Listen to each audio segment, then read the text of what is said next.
Hello everyone, welcome to grammar centre. मी Pragati. S P Bakshi यांच्या पुस्तकातला सेकंड चॅप्टर आपण चालू केलेला आहे. व्हॉइस हा चॅप्टर आहे आणि यामध्ये आज आपण ॲक्टिव्ह व्हॉइसमधून पॅसिव्ह व्हॉइसमध्ये कन्व्हर्जन करत असताना कोणते स्ट्रक्चर्स वापरावे लागतात आणि त्याचबरोबर कोणकोणते रूल्स आपल्याला अप्लाय करावे लागतात हे एक्झाम्पल्स सहित बघणार आहे. आणि या शेवटी एक एक्झरसाइज असणार आहे, वर्कबुक एक्झरसाइज ए. या चॅप्टरमधली आपण आज सोडवायला सुरू करत आहे. आजच्या लेक्चरला सुरुवात करूया. कालच्या लेक्चरमध्ये आपण सगळ्यात महत्त्वाचा मुद्दा बघितला होता, तो म्हणजे ट्रान्झिटिव्ह व्हर्ब्स म्हणजे काय आणि इनट्रान्झिटिव्ह व्हर्ब्स म्हणजे काय. आतापर्यंत जर तुम्ही अजून बघितला नसेल तर तो व्हिडिओ एकदा बघून घ्या. पण फक्त ट्रान्झिटिव्ह व्हर्ब्स जे असतात त्यांचंच ॲक्टिव्ह व्हॉइसमधून पॅसिव्ह व्हॉइसमध्ये कन्व्हर्जन होतं. इनट्रान्झिटिव्ह व्हर्ब्सला आपण ॲक्टिव्ह व्हॉइसमधून पॅसिव्ह व्हॉइसमध्ये कन्व्हर्ट करू शकत नाही. हा एक खूप बेसिक नियम आहे. आणि जर आतापर्यंत कोणाला वाटलं असेल की एस पी बक्षी हे फक्त बँकिंगची मुलं वापरतात, तर असं अजिबात नाही आहे. हे पुस्तक MPSCच्या सगळ्या परीक्षांमध्ये जे काही इंग्लिश ग्रामरवरती प्रश्न येतात त्यासाठी सुद्धा 100% बेनिफिशियल आहे. इतकं चांगल्या क्वालिटीचं जे काही बेसिकपासून ॲडव्हान्सपर्यंत दिलेलं इंग्लिश ग्रामरचे रूल्स आहेत हे तुम्हाला इतर कुठेही मिळणार नाहीत. म्हणून मी हे पुस्तक आपल्या चॅनलवरती व्यवस्थित अभ्यासायचं ठरवलेलं आहे. सुरुवात करूयात आजच्या लेक्चरला. How to make a passive voice. Passive व्हॉइसमध्ये कन्व्हर्जन करण्यासाठी एक सगळ्यात महत्त्वाचा आणि एकदम बेसिक रूल काय आपण बघितलेला, ट्रान्झिटिव्ह व्हर्ब असायला पाहिजे. Okay. The passive voice of an active voice is formed by using the verb to be. आतापर्यंत तुम्ही टू बीची रूपं ऐकली असेल. म्हणजेच काय, आपण एखादं हेल्पिंग व्हर्ब जे वापरत असतो आपल्या मेन व्हर्बच्या आधी, त्या हेल्पिंग व्हर्ब्सला आपण टू बीची रूपं म्हणत असतो आणि हे टेन्सनुसार असतात. त्यामुळे ॲक्टिव्ह व्हॉइसमध्ये कोणता टेन्स आहे हे ओळखून मग तुम्ही पॅसिव्ह व्हॉइसमध्ये कन्व्हर्जन करायचे असतात. सगळ्यात बेसिक रूल आहे, टेन्स बदलायचा नाही. वाक्य ॲक्टिव्ह व्हॉइसमधून ज्यावेळेस तुम्ही पॅसिव्ह व्हॉइसमध्ये कन्व्हर्ट करता त्यावेळेस जो दिलेला टेन्स आहे हा कायम ठेवायचा. ठीक आहे, यामध्ये कोणत्याही पद्धतीने बदल झालेला नसला पाहिजे. आणि टेन्स कोणता आहे हे आपल्याला कशावरून कळतं, टू बीच्या रूपांवरून. नेक्स्ट आहे, however the original active verb must be converted into past participle. आणि मग आपल्याला त्या ठिकाणी ॲक्टिव्ह व्हर्ब जे दिलेलं आहे, ज्या ॲक्टिव्ह व्हॉइसच्या सेंटेन्समध्ये जे आपल्याला व्हर्ब दिलेलं आहे, जे मेन व्हर्ब असेल ते आपण कंपल्सरी V3 मध्ये कन्व्हर्ट करायचं आहे, पास्ट पार्टिसिपलमध्ये कन्व्हर्ट करायचं आहे. म्हणजे आपल्याला व्हर्बचं ING फॉर्म दिलेला असू देत, सेकंड फॉर्म दिलेला असू देत किंवा मग थर्ड फॉर्म असेल तरीही आपल्याला त्याचं V3 फॉर्मच कायम ठेवायचा आहे पॅसिव्ह व्हॉइसमध्ये. मग इथे आपण सगळ्यात महत्त्वाच्या दोन गोष्टी कोणत्या हायलाईट करतोय, जर वाक्य आपण पॅसिव्ह व्हॉइसमध्ये बनवत असेल तर तिथे V3 वापरण्याच्या आधी टू बीचं रूप वापरणं कंपल्सरी आहे. सेकंड पॉइंट आहे, object may be placed before the verb in passive expression. In passive expression म्हणजे पॅसिव्ह व्हॉइस केलेला असताना आपण जे काही सब्जेक्ट नंतर वापरलेलं ऑब्जेक्ट आहे आपल्या व्हर्बमधलं, वाक्यामधलं, ते मात्र कधीतरी आपण त्या व्हर्बच्या आधी सुद्धा प्लेस केलेलं असू शकतं. पण इथे एक सगळ्यात महत्त्वाचा वर्ड आहे तो म्हणजे मे बी हा शब्द. मे बी म्हणजे काय, प्रत्येकच वेळी ऑब्जेक्टनीच सुरुवात होऊ शकते असं नाही. वेगवेगळ्या पद्धतीच्या वाक्यरचना असतात, त्या सगळ्यांचा अभ्यास तर आपण आज करणारच आहे. पण एक बेसिक गोष्ट लक्षात ठेवायची की फक्त ऑब्जेक्टने सुरुवात झाली आहे म्हणजे तो पॅसिव्ह एक्सप्रेशन नाही. त्यामध्ये आपल्याला हे टू बीचे रूप योग्य वापरलं आहे का, टेन्सनुसार ते बघावं लागेल आणि व्हर्बचं पास्ट पार्टिसिपल म्हणजेच V3 फॉर्म वापरला आहे का ते सुद्धा बघावं लागेल. Now study the examples. The form of be as used in passive voice are explained in the table below. In conclusion, the construction of these sentences may be represented as follows. ज्यावेळेस आपण active व्हॉइसमधलं एखादं वाक्य आहे जे ट्रान्झिटिव्ह व्हर्ब्सचं आहे असं consider करतो, त्यावेळेस वाक्यरचनेमध्ये सब्जेक्ट, व्हर्ब आणि ऑब्जेक्ट अशी प्लेसमेंट दिलेली असते. आणि जे इनट्रान्झिटिव्ह व्हर्ब असतं त्यामध्ये सब्जेक्ट आणि व्हर्ब एवढंच असतं. इथे आपल्याला ऑब्जेक्ट मिसिंग आहे. ठीक आहे, त्यामुळे आपण हे ॲक्टिव्ह व्हॉइसमधलं सेंटेन्स आहे पण त्याचं पॅसिव्ह कन्व्हर्जन करू शकत नाही. मग आपण हा पॉईंट विचारात नको घेऊयात, आपण फक्त यावरतीच फोकस करू. जे आपल्याला ॲक्टिव्ह व्हॉइसमध्ये दिलेलं वाक्य आहे हे सब्जेक्ट, व्हर्ब आणि ऑब्जेक्टनी आपण ॲक्टिव्हमध्ये आहे असं सांगतो. पुढे एक मुद्दा आहे तो म्हणजे ऑब्जेक्ट, त्यानंतर टू बीचं रूप पास्ट पार्टिसिपल, याला आपण V3 म्हणूयात, आणि मग सब्जेक्ट वापरलेला आहे. ही पॅसिव्ह व्हॉइसची रचना असते. म्हणजे आपण मगाशी जे S plus V plus O बघितलं ते मात्र इथे आपण आता O plus to be plus V3 plus subject असं हे वापरणार आहे. म्हणजे आपण ज्यावेळेस सब्जेक्टने सुरुवात करतो त्यावेळेस तो ॲक्टिव्ह व्हॉइस असतो आणि ऑब्जेक्टने सुरुवात केली तर ते पॅसिव्ह व्हॉइसची वाक्यरचना असते. आता एक महत्त्वाचा मुद्दा येतो तो म्हणजे टू बीची रूपं जी आहेत, टू बीचे जे व्हर्ब्स आहेत, ज्याला आपण हेल्पिंग वर्ब म्हणजे सहाय्यकारी क्रियापद म्हणतो. आता या वाक्यामध्ये जे आपण आत्ता मराठीत ट्रान्सलेशन बघितलं सहाय्यकारी क्रियापद, यातच ॲक्च्युअली त्याचा अर्थ आहे. मेन व्हर्बला मदत करण्यासाठी, मेन व्हर्बचं काम दाखवताना, मेन व्हर्बचा टेन्स दाखवताना, त्या वाक्याला अर्थ पूर्ण होण्यासाठी, त्याची मदत करण्यासाठी ही रूपं वापरलेली असतात. त्यामुळे ह्यांना हेल्पिंग वर्ब्स म्हणतात. ठीक आहे. हे जे टू बीचे रूपं आहेत त्यांचा आपण अभ्यास करूयात. The verb to be has following two uses. As an auxiliary verb, it is used with other verbs both in active and passive voice. ज्यावेळेस आपण ऑक्झिलरी वर्ब म्हणून व्वापरलेलं असतं त्यावेळेस ते ॲक्टिव्ह व्हॉइसमध्ये देखील असू शकतं आणि पॅसिव्ह व्हॉइसमध्ये देखील असू शकतं. As an ordinary or regular verb it is in no verb sentence. म्हणजे आपल्याला जे मेन वर्ब इथे आयडेंटिफाय करता येत नाही किंवा इथे आपल्याला ॲक्शन दिसत नाही. ठीक आहे. आणि आता इथे एक टेबल दिलेला आहे. हा टेबल आपल्यासाठी खूप महत्त्वाचा आहे. हे जे टू बीचे फॉर्म्स आहेत हे तुम्हाला टेन्सनुसार इथे दिलेले आहेत. पॅसिव्ह व्हॉइसमध्ये कंपल्सरी पास्ट पार्टिसिपल म्हणजे V3चाच वापर होणार आहे. त्यामुळे हा जो चार्ट आहे हा आपल्याला व्यवस्थित अभ्यासावा लागेल. बी हे एक वर्ब आहे. बी वॉज बीन अशा पद्धतीने आपण ते वापरत असतो. ठीक आहे. सो बी जे आहे हे आपण इन्फिनिटिव्ह म्हणून वापरू शकतो, मॉडल म्हणून वापरलं असतं किंवा फ्युचर इंडेफिनिट टेन्स म्हणजेच सिंपल फ्युचर टेन्स दाखवताना देखील आपण याचा वापर करत असतो. इज एम आर हे जे टू बीचे रूपं आहेत यांना आपण प्रेझेंट इंडेफिनिटमध्ये वापरतो. या सगळ्या पॅसिव्ह रचना आहेत. ठीक आहे. तुम्हाला पॅसिव्ह व्हॉइसचा टेन्स कोणता आहे हे इथे सांगितलेलं आहे. म्हणजे ॲक्च्युली वाक्य जे आहे समजा हे S+V1+O असणार आहे. पण जर आपण ते वाक्य प्रेझेंट टेन्समध्ये आहे असं म्हटलं तर आपण हे सिंपल प्रेझेंट टेन्समधलं वाक्य ज्यावेळेस पॅसिव्ह व्हॉइसमध्ये करणार आहे त्यावेळेस आपण तिथे एम इज आरचा वापर केलेला असेल असं हे सांगत आहेत आणि त्यानंतर मग V3चा वापर झालेला असणार आहे. हा चार्ट आपण फक्त पॅसिव्ह व्हॉइसच्या रचनांसाठी बघत आहे. मग हीच गोष्ट पास्ट टेन्ससाठी पण आहे. जर आपण V2 फॉर्म वापरलेला असेल ॲक्टिव्ह व्हॉइसमधल्या सेंटेन्समध्ये तर आपण पॅसिव्ह व्हॉइस करताना वॉज वेअरपैकी एखादं हेल्पिंग वर्ब वापरायचं आणि मग पास्ट इंडेफिनिट म्हणजे सिंपल पास्टची ही रचना असेल. त्यानंतर बीन हे जे हेल्पिंग वर्ब आहे हे आपण परफेक्ट टेन्स जे आहेत प्रेझेंट, पास्ट आणि फ्युचरमधले हे दाखवताना वापरत असतो आणि त्यानंतर मग V3चा वापर होतो. ॲक्टिव्ह व्हॉइसमधल्या परफेक्टच्या रचना कशा असतात? सब्जेक्ट असतो, त्यानंतर हॅव, हॅज किंवा मग हॅड जे काही आपण टेन्स वापरला आहे त्यानुसार यापैकी एखादं हेल्पिंग वर्ब आणि मग V3चा वापर झालेला असतो आणि ऑब्जेक्ट असतो. या ठिकाणी ऑलरेडी V3 तर वापरलेलं आहे. पण आपल्याला पॅसिव्ह रचना दाखवण्यासाठी इथे आपण हॅव, हॅज, हॅड यापैकी जे काही वापरलेलं असेल हेल्पिंग वर्ब ते आणि V3 यांच्यामध्ये बीनचा वापर करतो. ठीक आहे. त्यामुळे ही रचना परफेक्ट टेन्स आहे. पॅसिव्ह व्हॉइसमधली जी वाक्य आहेत त्यांचा टेन्स कोणता हे सुद्धा तुम्हाला आयडेंटिफाय व्हावं यासाठी हा चार्ट इम्पॉर्टंट आहे. ठीक आहे. पुढे स्ट्रक्चर्स बघून तुम्हाला लक्षात येतीलच गोष्टी पण आपल्याला बेसिक फोकस याच्यावरच करायचा असतो आणि या ज्या ट्रिक्स आहेत मी हे आपल्या व्हॉइसच्या सिरीजमध्ये सांगितलेले आहेत. PYQ सिरीजमध्ये मी जे काही व्हॉइसचे लेक्चर्स घेतलेले आहेत हे मी जे काही आता रिसेंट पेपर पॅटर्न्स आहेत त्यानुसार तुम्हाला प्रॅक्टिकली तुम्ही पेपर सोडवत असताना कोणत्या गोष्टी फोकस करायच्या, कशा ट्रिक्स वापरायच्या, स्मार्ट वेज कसे वापरायचे तुम्ही या पद्धतीने ते शिकवलेलं आहे. हे लेक्चर झाल्यानंतर तुम्ही जर ते लेक्चर बघायला सुरुवात केली तर तुमचं बेसिक पक्क होण्याबरोबरच तुमची रिव्हिजनसुद्धा होऊन जाईल आणि प्रॅक्टिकल नॉलेज तुम्हाला मिळेल. आता या चार्टमधला आपला फक्त हा शेवटचा मुद्दा राहिलेला आहे. बीइंग हे आपण फॉर्म वापरत आहे. बी याच व्हर्बचं हे बीइंग फॉर्म आहे. ते आपण कधी वापरलेलं असतं? कंटिन्युअस प्रेझेंट टेन्स असेल, कंटिन्युअस पास्ट टेन्स असेल किंवा मग ते पार्टिसिपल किंवा जिरंड म्हणून वापरलेलं असेल. ठीक आहे. म्हणजेच आपण ह्याला V4 म्हणूयात. हे जे V4 आहे प्रेझेंट पार्टिसिपल पण म्हणतात त्याला म्हणून हा पार्टिसिपल शब्द इथे आलेला आहे. जर आपण continuous present tense, continuous past टेन्सच्या रचना करत असेल तर subject plus am is are plus V4 plus O हे आपलं ॲक्टिव्ह व्हॉइसमधलं वाक्य असेल आणि ते कन्व्हर्ट करत असताना या V4ला मात्र आपण V3 करणार आहे कारण आपण इथे म्हणतो की पॅसिव्ह व्हॉइसमध्ये कंपल्सरी पास्ट पार्टिसिपल वापरलेलं असतं.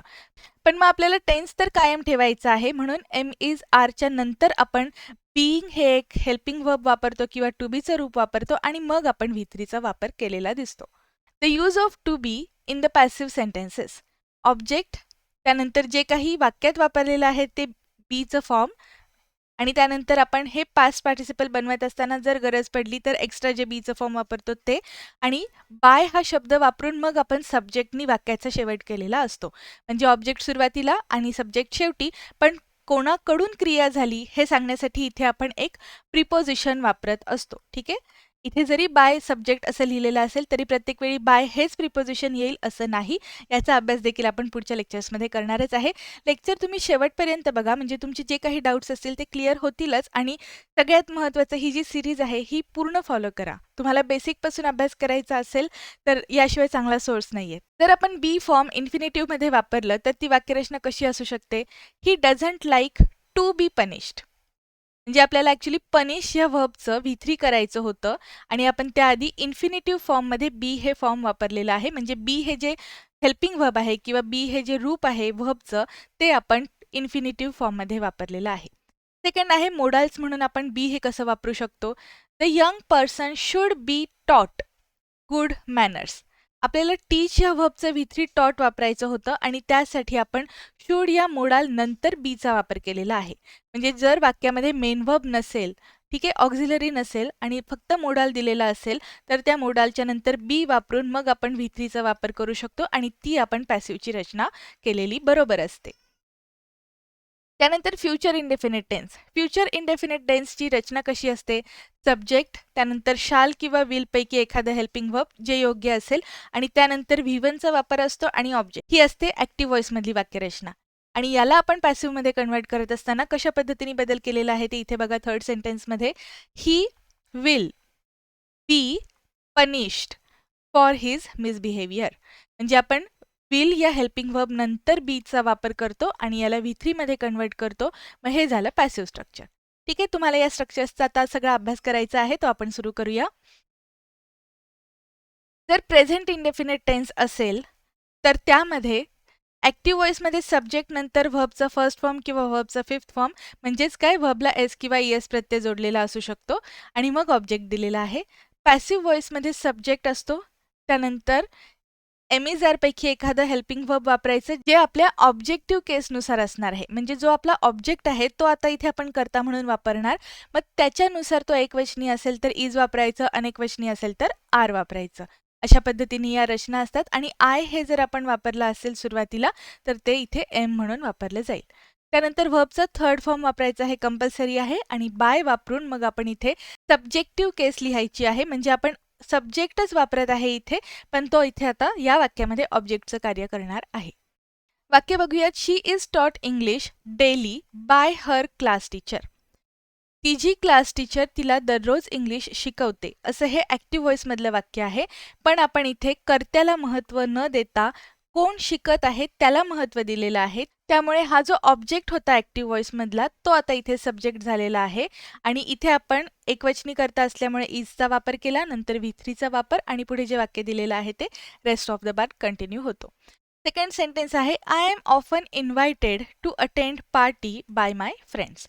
माझ्या मित्रमैत्रिणींकडून मला बोलवलं जातं.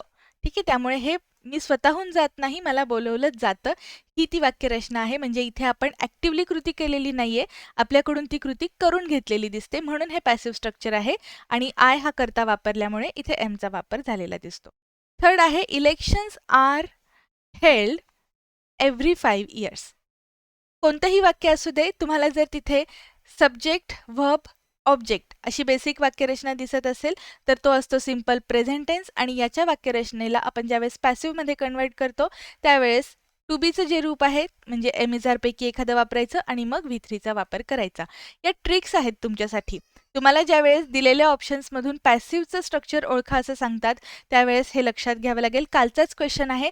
काल 5 नोव्हेंबरचा जो पेपर झालेला आहे त्याचं आपण डिटेलमध्ये अनालिसिस आपल्या चॅनलवरती अपलोड केलेला आहे. एकदा तो व्हिडिओ तुम्ही नक्की बघून घ्या, कारण त्यामध्ये आपण खूप डिटेलमध्ये अभ्यास केलेला आहे. 17 डिसेंबरच्या परीक्षेसाठी जर तुम्ही अभ्यास करणार असाल तर तुम्हाला ते लेक्चर बघणं कंपल्सरी आहे. ठीक आहे, काल जो गट ब मुख्य परीक्षेचा पेपर झाला त्यामध्ये आर नंतर बीन वापरलेलं होतं आणि त्यानंतर V3चा वापर झालेला होता त्या वाक्यामध्ये. एकतर आपण आर नंतर बीइंग वापरलं असतं किंवा हॅव, हॅज, हॅड वापरून मग बीन वापरलं असतं, पण अशा पद्धतीचं स्ट्रक्चर पॅसिव्ह व्हॉइसमध्ये कुठेही नसतं, म्हणून ते वाक्य चुकीचं होतं. त्यामुळे या सगळ्या ट्रिक्स आहेत तुमच्यासाठी टू बीचं रूप वापरून, योग्य रूप वापरून मग V3चा वापर करणं. पास्ट इंडिफिनिटमध्ये आपण कशा वाक्यरचना बघतो? ॲक्टिव्ह असेल तर सब्जेक्ट नंतर व्हर्बचा सेकंड फॉर्म वापरलेला असतो आणि ऑब्जेक्ट वापरतात. पॅसिव्ह व्हॉइसमध्ये मात्र काय असतं? ह्या फॉर्मला पास्टमध्ये आहे दाखवण्यासाठी वॉज किंवा वरचा वापर करायचा आणि V3 वापरायचा. वाक्य आहेत, she was punished for her negligence. या ठिकाणी बाय वापरून प्रत्येक वेळी कर्ता दिलेला असेलच असं नाही, कारण कधी कधी कर्ता कोण आहे हे आपल्याला निश्चित माहिती नसतं किंवा त्याला ॲक्च्युली तितकं महत्त्व देण्याची गरजच नसते, त्यावेळेस तो गाळलेला सुद्धा दिसतो आणि अशा देखील पॅसिव्हच्या वाक्यरचना योग्य असतात. सेकंड आहे both the friends were selected for senior hockey team.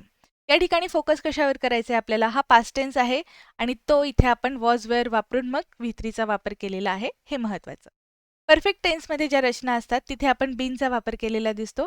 Active व्हॉइसमध्ये जर प्रेझेंट परफेक्ट टेन्स असेल तर सब्जेक्ट नंतर हॅज किंवा हॅवचा वापर असतो आणि मग V3 असतं, बरोबर. पण आपण जर पॅसिव्हमध्ये रचना केली असेल तर हॅव हॅज पैकी जे योग्य असेल, आता मात्र इथे आपण ऑब्जेक्ट वापरलेला असतो, त्याच्या अकॉर्डिंग जे काही योग्य असेल, एकवचनी असेल तर हॅज आणि एकवचनी असेल तर हॅव, ते वापरून मग बीनचा वापर करायचा आणि V3 मात्र आपलं कायम राहणार आहे. जर पास्ट परफेक्टचा ॲक्टिव्ह व्हॉइस असेल तर तिथे हॅड आणि V3चा वापर असतो. पॅसिव्हचं स्ट्रक्चर करत असताना आपण हॅड बीन V3चा वापर करतो. फ्युचर परफेक्ट जर ॲक्टिव्ह व्हॉइसमध्ये वापरला असेल तर विल आणि शाल नंतर हॅवचा वापर झालेला दिसतो. इथे हॅज कुठेही येत नाही, हे सगळ्यात महत्त्वाचं. जो काही कर्ता आहे त्याच्या अकॉर्डिंग आपण विल किंवा शालचा वापर करायचा आणि हॅव आणि V3 हे वाक्यामध्ये कायम असतं. हा आपण बघत आहे फ्युचर परफेक्ट टेन्स. पण जर आपल्याला पॅसिव्ह रचना करायची असेल तर आपण शाल किंवा विल नंतर हॅव बीनचा वापर करतो, म्हणजे हे बीन एक ॲडिशनल वापरलेलं आहे. त्यानंतर बायचा वापर होतो, मग V3चा वापर होतो आणि ऑब्जेक्ट. आणि जर कर्ता महत्त्वाचा नसेल तर बाय प्लस सब्जेक्ट हे जे आपण फॉर्म वापरलेलं असतं हे गाळलं तरीही चालतं. एक्झाम्पल्स बघूयात म्हणजे जास्त क्लिअर होईल. He has just been elected as a member of the committee. या ठिकाणी हॅजचा वापर झालेला दिसत आहे. या वाक्यामध्ये मी एक ॲडिशनल गोष्ट सांगेल तुम्हाला. जस्ट हे जे काही आपण इथे वापरलेलं आहे, याचप्रमाणे ऑलरेडी, एव्हर हे जे शब्द आहेत यांचे पोझिशन्स सुद्धा लक्षात ठेवा, कारण तुम्हाला करेक्ट सेंटेन्स ओळखा असं जर विचारलं तर या पद्धतीच्या रचना येऊ शकतात. सेकंड सेंटेन्स आपल्याला पास्ट परफेक्टमध्ये दिसत आहे. इथे हॅड नंतर ॲडमिटेडचा वापर होता, जे ऑलरेडी V3 आहे, पण आपण परफेक्ट टेन्समधली पॅसिव्ह रचना करत आहे त्यामुळे बीनचा वापर आहे. आणि मी आत्ताच सांगितलं तसं जस्ट, ऑलरेडी, एव्हर असे शब्द जे आहेत यांची पोझिशन व्यवस्थित लक्ष देऊन बघा. स्पॉट द एररच्या क्वेश्चन्समध्ये मात्र हे हमखास गरजेचंच आहे. थर्ड सेंटेन्स दिलेलं आहे, हे आता असणार आहे फ्युचर परफेक्ट टेन्समधलं आणि इथे आपण विल हॅव बीन मॅरिड अशा पद्धतीने ही वाक्यरचना केलेली दिसते, म्हणजे V3चा फॉर्म वापरलेला आहे. जो काही कर्ता आहे त्याच्या अकॉर्डिंग फक्त शाल किंवा विलमध्येच बदल करायचा, बाकी जे काही आपले स्ट्रक्चर असणार आहे हॅव, बीन आणि मॅरिड हे मात्र कायम राहणार. आणि या ठिकाणी बाय नाऊ हे सब्जेक्ट नाही, ही टाईम एक्सप्रेशन आहे, ठीक आहे. म्हणजे प्रत्येक वेळी बाय नंतर सब्जेक्टच वापरलेला आहे असं काही नसतं. बाय नाऊ हे टाईम एक्सप्रेशन आहे. आणि जर तुम्ही आधीचे लेक्चर बघितले असतील तर बाय नंतर आपण जे काही टाईम एक्सप्रेशन दिलेलं असतं तिथे कंपल्सरी परफेक्ट टेन्सच वापरलेला असतो. आता कंटिन्युअस टेन्समध्ये काय असतं ते बघूयात. प्रेझेंट आणि पास्ट म्हणजे याचाच अर्थ फ्युचर कंटिन्युअस टेन्सच्या वाक्यरचना कन्व्हर्ट होत नाहीत ॲक्टिव्ह टू पॅसिव्हमध्ये, फक्त प्रेझेंट कंटिन्युअस आणि पास्ट कंटिन्युअसच आपण कन्व्हर्ट करतो. ॲक्टिव्ह व्हॉइसमध्ये जर प्रेझेंट कंटिन्युअस असेल तर एमिझारचा वापर आणि व्हर्बला ING फॉर्म वापरलेला असणार आहे. ते कन्व्हर्ट करत असताना हे एमिझार आपण कायम ठेवतो. ING फॉर्मला आपण बीइंगमध्ये कन्व्हर्ट करतो आणि मग जे कंपल्सरी V3 वापरायचं आहे आपल्याला पॅसिव्ह व्हॉइसमध्ये पास्ट पार्टिसिपल ते आपण कायम ठेवतो.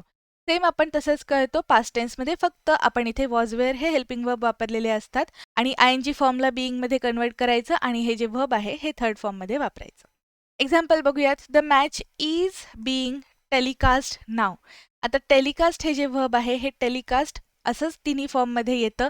टेलिकास्टेड असा शब्द अस्तित्वात नाही, ठीक आहे. त्यामुळे हे जे वर्ब्स आहेत हे अशा छोट्या छोट्या गोष्टी असतात. ही जी वाक्य आपण आता अभ्यासत आहे ही तुम्हाला पुढच्या परीक्षांमध्ये spot the error, error detection या सगळ्या प्रश्नांसाठी वापरली जाऊ शकतात. किंवा मग खाली काही 4 वाक्य दिलेली आहेत, त्यांच्यातलं योग्य अयोग्य ओळखा. अशा सगळ्या प्रकारच्या क्वेश्चनसाठी हे खूप महत्त्वपूर्ण असतं आणि अभ्यास करायचे म्हणजे या सगळ्या गोष्टी ज्या आहेत त्या आपण व्यवस्थित लक्षात ठेवायच्या. सेकंड सेंटेन्स आहे the match was being telecast yesterday. या ठिकाणी पास्ट टेन्स आहे असं दिसत आहे आणि या दोन्ही रचना पॅसिव्ह व्हॉइसमधल्या दिलेल्या आहेत. आजच्या लेक्चरमधला हा आपला शेवटचा पॉईंट आहे. पार्टिसिपल किंवा जिरंड म्हणून आपण जर हे वापरलं असेल ॲक्टिव्ह व्हॉइसमध्ये व्हर्बचं फोर्थ फॉर्म, तर ते पॅसिव्ह व्हॉइसमध्ये कसं चेंज करायचं ते बघूयात. एक्झाम्पल आहे नोबडी लाईक्स बीइंग चीटेड, म्हणजे कोणालाही चीट केलेलं आवडत नाही असं हे वाक्य आहे. सेकंड सेंटेन्स आहे द मर्डरर एस्केप्ड बीइंग हँग्ड. आणि थर्ड सेंटेन्स आहे I saw her being taken to hospital. या ठिकाणी आपण हे जिरंड फॉर्ममध्ये बीइंगचा वापर केलेली वाक्यरचना आहेत. इथे एक महत्त्वाची नोट दिलेली आहे, फ्युचर कंटिन्युअस आणि परफेक्ट कंटिन्युअस टेन्सेस जे आहेत त्यांना आपण पॅसिव्ह व्हॉइसमध्ये करू शकत नाही. वर्कबुक एक्सरसाइज ए सेकंड चॅप्टरमधली फर्स्ट एक्सरसाइज आहे ही आपण सॉल्व्ह करूयात. या ठिकाणी आपल्याला म्हटलेलं आहे directions use the verbs given in the brackets either in active or passive as the case may be. वाक्य वाचून समजून घ्यायचं आणि त्यामध्ये कर्त्याला महत्त्व दिलं गेलं आहे का, म्हणजे व्हर्बमध्ये सांगितलेली ॲक्शन कर्त्याकडून झाली हे हायलाईट होतं का, ती व्हर्बमधली ॲक्शन ऑब्जेक्टवरती परफॉर्म झालेलं त्याला महत्त्व दिलेलं आहे, हे ओळखून मग तुम्हाला कोणतं फॉर्म वापरायचं ते बघायचं. यात 10 सेंटेन्सेस दिसत आहेत, यातली 8 सेंटेन्सेस मी सोडवणार आहे. हे शेवटचे जे 2 सेंटेन्सेस आहेत हे तुम्हाला होमवर्कसाठी आहेत. याचं उत्तर तुम्ही मला कमेंट बॉक्समध्ये कळवा. पहिलं सेंटेन्स आहे, the teacher dash with the students yesterday for their misbehaviour. आणि अनॉय हा शब्द वापरायचा आहे. आपल्याला म्हणायचं आहे की टीचर मुलांकडून वैतागली गेली. म्हणजे टीचर हा आपला ऑब्जेक्ट असणार आहे, क्रिया टीचरवर झालेली आहे, म्हणून हे पॅसिव्ह स्ट्रक्चर असायला पाहिजे. आपण हे पॅसिव्ह फॉर्ममध्ये कसं करू शकतो, द टीचर वॉज अनॉइड. आता इथे वॉजचा वापर कसा झाला, तर इथे यस्टरडे हा शब्द दिलेला आहे जो आपल्याला पास्ट टेन्स दाखवतो, त्यामुळे इथे वॉज अनॉइड हे यायला पाहिजे. सेकंड सेंटेन्स आहे, the criminals should at the earliest. आता इथे पनिशचा आपल्याला फॉर्म वापरायचा आहे, पण आपण शुड हे मोडाल वापरलेलं आहे, तर इथे आपण काय लिहिणार, शुड बी पनिश्ड. V3 तर आपल्याला कंपल्सरी वापरायचंच आहे सगळ्यांचं, कारण आपण पॅसिव्ह व्हॉइसमध्ये वाक्यरचना केलेली आहे आणि ही पॅसिव्हची वाक्यरचना करत असताना आपण पनिशला पनिश्ड असं कन्वर्ट करून घेऊयात.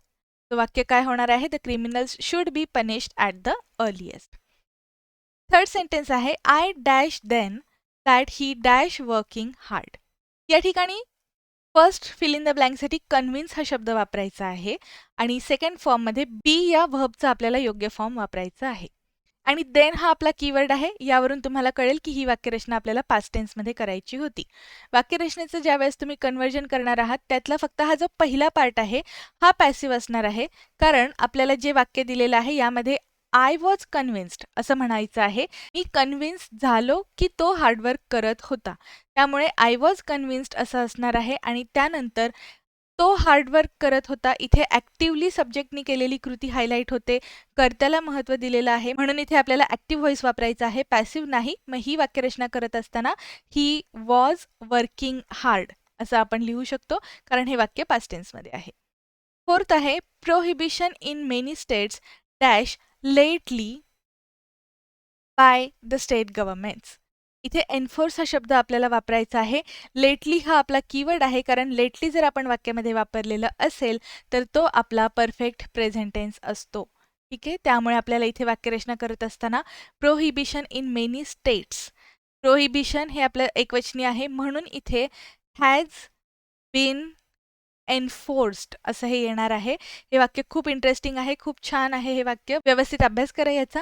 वाक्य मी परत एकदा सांगते, prohibition in many states has been enforced lately by the state governments. His parents dash when he did not arrive at the function. Disappoint व्हर्बला आता आपल्याला इथे पॅसिव्ह फॉर्ममध्ये वापरावं लागेल, कारण ही डिसअपॉइंटमेंटची जी क्रिया आहे ही काही ॲक्टिव्हली केलेली नाहीये, ते डिसअपॉइंट झाले. ठीक आहे, त्यामुळे त्यांच्यावरती ती कृती झालेली दिसते, म्हणून हे वाक्य आपल्याला पॅसिव्हमध्ये करावं लागेल. पेरेंट्स अनेकवचनी आहे म्हणून वरचा वापर करायचा आणि डिसअपॉइंटेड असं आपण हे वर्ब वापरूयात, म्हणजे ते V3 मध्ये कन्वर्ट होईल. His parents were disappointed when he did not arrive at the function. Six sentence, our leaders ought to honestly in the interest of common people. Ought to हे आपलं मोडाल आहे. ऑट टूचा अर्थ असतो की एखादी कृती करणं हे आपलं नैतिक कर्तव्य आहे, आणि या व्हर्बमध्ये सांगितलेली जी ॲक्शन आहे ही आपल्याला कर्त्याकडून झालेली आहे हे महत्त्वाचं आहे. म्हणजे आपण सब्जेक्टकडून ती कृती ॲक्टिव्हली केली गेली पाहिजे असं सांगत आहे, म्हणून हा ॲक्टिव्ह व्हॉइस असणार आहे. So our leaders ought to behave honestly in the interest of common people असं वाक्य असेल, हा ॲक्टिव्ह व्हॉइस करायचा होता. Next sentence, children should dash with responsibility to make them feel responsible. Entrust, इथे एंट्रस्ट म्हणजे एखाद्यावरती विश्वास दाखवणे असा अर्थ असतो, त्यामुळे या सेंटेन्समध्ये आपल्याला आपण मुलांवरती विश्वास ठेवला पाहिजे. मुलं ॲक्टिव्हली विश्वास ठेवत नाही आहेत, म्हणजे हा जो सब्जेक्ट आहे, हा कृती करत नाही आहे व्हर्बमध्ये सांगितलेली. ती कृती दुसऱ्या कोणाकडून तरी चिल्ड्रनवर होणार आहे. म्हणून हे वाक्य पॅसिव्ह व्हॉईसमध्ये असायला पाहिजे. I hope I am very clear to this, कारण मी तुम्हाला सब्जेक्ट आणि ऑब्जेक्ट आयडेंटिफाय करा हे सांगून मग जे काही मेन व्हर्ब आहे त्यात ॲक्शन करणारा कोण आहे आणि ॲक्शन कोणावर होत आहे हे तुम्हाला क्लिअर करत आहे आणि म्हणून ॲक्टिव्ह वापरायचं की पॅसिव्ह व्हॉईस वापरायचं हे तुम्हाला क्लिअर होईल. या वाक्यात आपण पॅसिव्ह व्हॉईस वापरायचं आहे हे आत्ताच मी सांगितलं. सो इंटरेस्टचं थर्ड फॉर्म असणार आहे इंटरेस्टेड आणि इथे शुड हे मोडाल वापरलं आहे, त्यामुळे आपण बी इंटरेस्टेड असं वापरूयात आणि मग हे वाक्य कसं होईल? Children should be interested with responsibility to make them feel responsible. आणि हे लास्ट सेंटेन्स आहे जे मी सॉल्व करणार आहे. ते काय आहे ते बघूयात. I dash to see my aunt when I reached home. Verb काय वापरायचं आहे आपल्याला? अमेज. अमेज म्हणजे काय? आश्चर्यचकित होणे. आता इथे आपण स्वतःहून आश्चर्यचकित होत नाहीये. एक प्रसंग असा घडला आणि त्या प्रसंगाने आपल्यावरती ती क्रिया केलेली आहे, म्हणजे हा ॲक्च्युली ऑब्जेक्ट आहे. म्हणून हे वाक्य पॅसिव्ह व्हॉईसमध्ये असायला पाहिजे आणि हे वाक्य आपण ज्यावेळेस कन्वर्ट करतो त्यावेळेस इथे पास्ट टेन्स आहे हे सुद्धा कळणं महत्त्वाचं आहे. ही टाईम एक्सप्रेशन आपल्याला पास्टमधलं दिसत आहे. मग इथे I was amazed to see my aunt अशी वाक्यरचना होईल.